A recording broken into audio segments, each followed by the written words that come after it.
Hello friends, स्वागत है आपका हिंदी एग्जाम पे। मैं विपिन आपका स्वागत करता हूं। आज हम पढ़ने वाले हैं समुच्चय बोधक अवयव, संबंध बोधक अवयव, विस्मयदी बोधक अवयव और निपात, जो कि हम पिछली क्लास में यानी अर्थ के आधार पर यानी क्रिया विशेषणों को हम कर चुके हैं, जो कि अर्थ के आधार पर स्थानवाचक, कालवाचक, परिमाणवाचक और रीतिवाचक इन सभी को कर चुके हैं। अगर आपने यह वीडियो नहीं देखी है तो इसके डिस्क्रिप्शन में लिंक दी हुई है, वहाँ पर जाकर उस वीडियो को देख सकते हैं।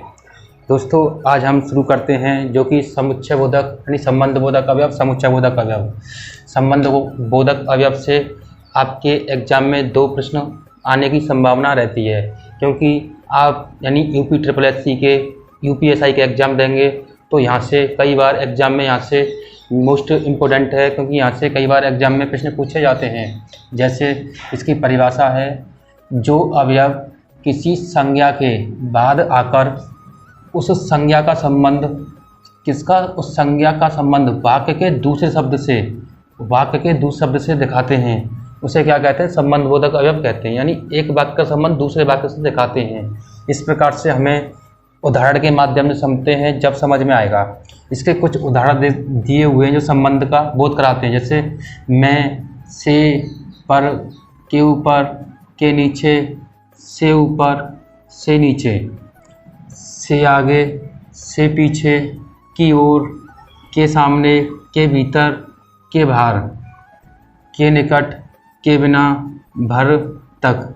ये सभी शब्द हैं जो कि सेंटेंस में इसका प्रयोग किया जाता है। इन सभी उदाहरणों को सेंटेंस में इसका प्रयोग किया जाएगा तो ये संबंध, एक वाक्य का संबंध दूसरे वाक्य से दिखाते हैं, यानी एक वाक्य को दूसरे वाक्य से जोड़ते हैं, आपस में संबंध प्रकट करते हैं। इस प्रकार से इनको संबंध बोधक अवयवों को पहचान सकते हैं। जैसे कमरे के ऊपर कमरा है, यानी कमरे का संबंध दूसरे कमरे से दिखाया हुआ है। इसी प्रकार घर के सामने बगीचा है, घर का संबंध बगीचा से दिखाया हुआ है। इसी प्रकार पेड़ के नीचे बकरी है, तो पेड़ का संबंध बकरी से बताया गया है। इसी प्रकार मनुष्य पानी के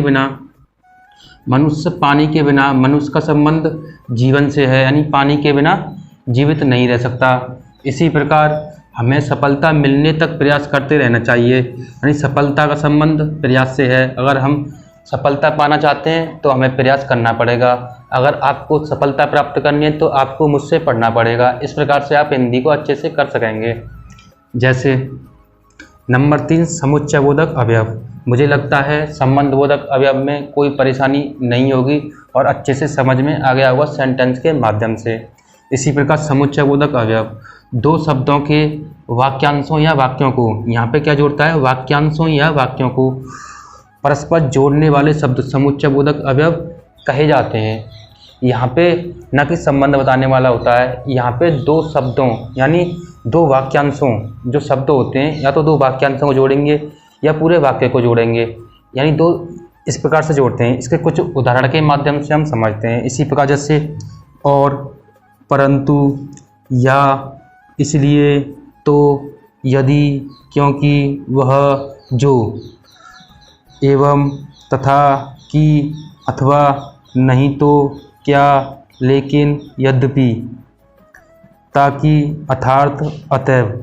ये सभी शब्द जो कि सेंटेंस में इनका प्रयोग किया जाता है और हमको वहाँ से पहचानना है कि इसमें कौन सा अवयव है। यानी ये शब्द मैंने इसलिए लिख रखे हैं यहाँ पर और इसके, क्योंकि इनको आप याद करना है, क्योंकि आप इनको याद करेंगे तभी इनको अच्छे से सेंटेंस के माध्यम से निकाल पाएंगे। जैसे सेंटेंस के माध्यम से समझते हैं, जैसे सूरज निकला और पक्षी बोले। ये दोनों वाक्य क्या हैं? आपस में जुड़े हुए हैं। किसके? इसके माध्यम से, ना कि इसमें कोई संबंध बताया जा रहा है। यानी सूरज निकला और पक्षी बोले। इसी प्रकार मैं इसलिए नहीं आया क्योंकि मुझे मुंबई जाना है। ये दोनों वाक्य किससे जुड़े हैं? क्योंकि से।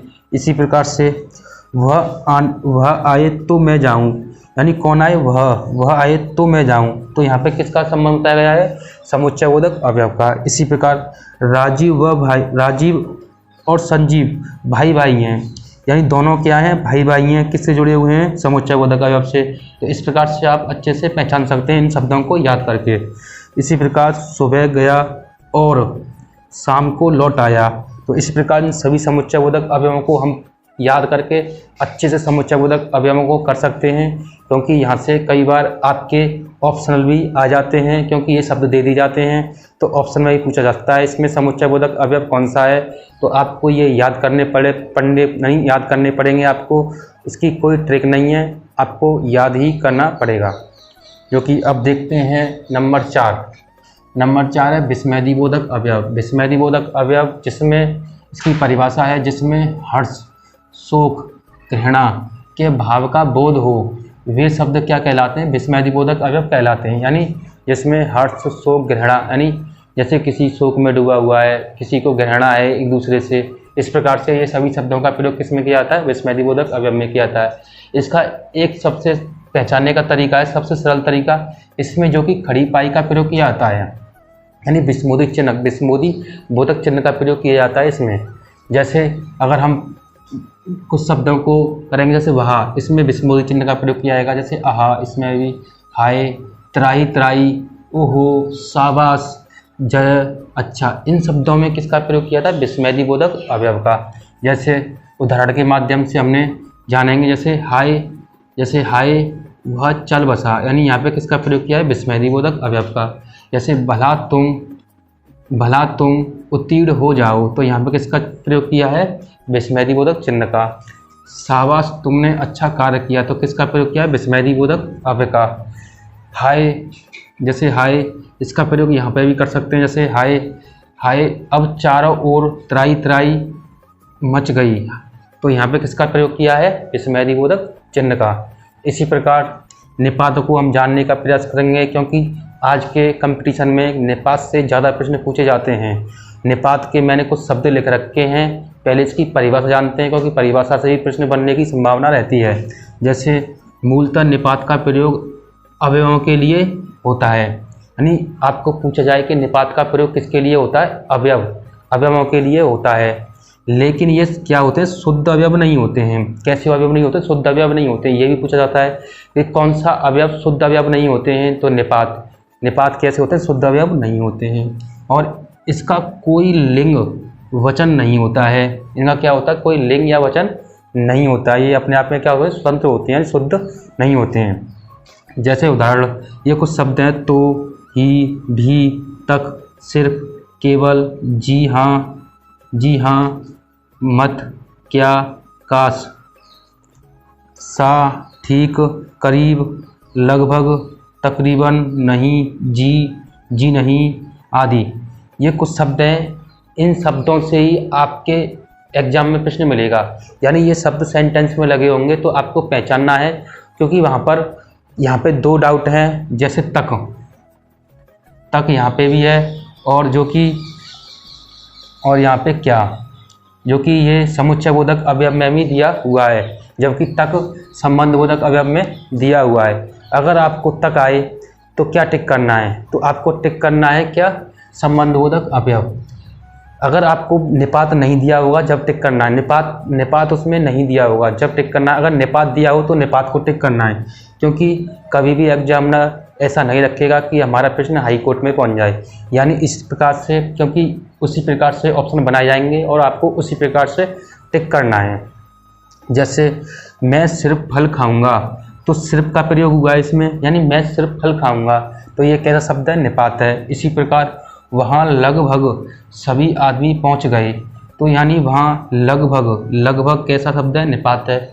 तो यहाँ यानी किसका प्रयोग किया? निपात का। इसी प्रकार क्या आप सुन सकते हैं, तो क्या किसका प्रयोग है? यही वैसे प्रश्नवाचक चिन्ह में आता है, पर यहाँ पे क्या पूछा जाए? निपात, क्योंकि वहाँ प्रश्नवाचक चिन्ह नहीं दिया हुआ।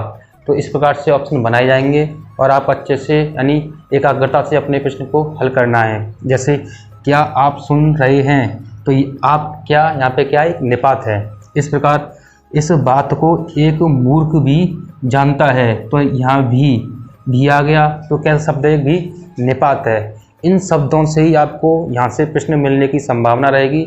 आप इनको अच्छे से याद करिए। वीडियो अच्छी लगे तो वीडियो को लाइक करिए, चैनल पर नए हो तो चैनल को सब्सक्राइब करिए। जय हिंद, जय भारत।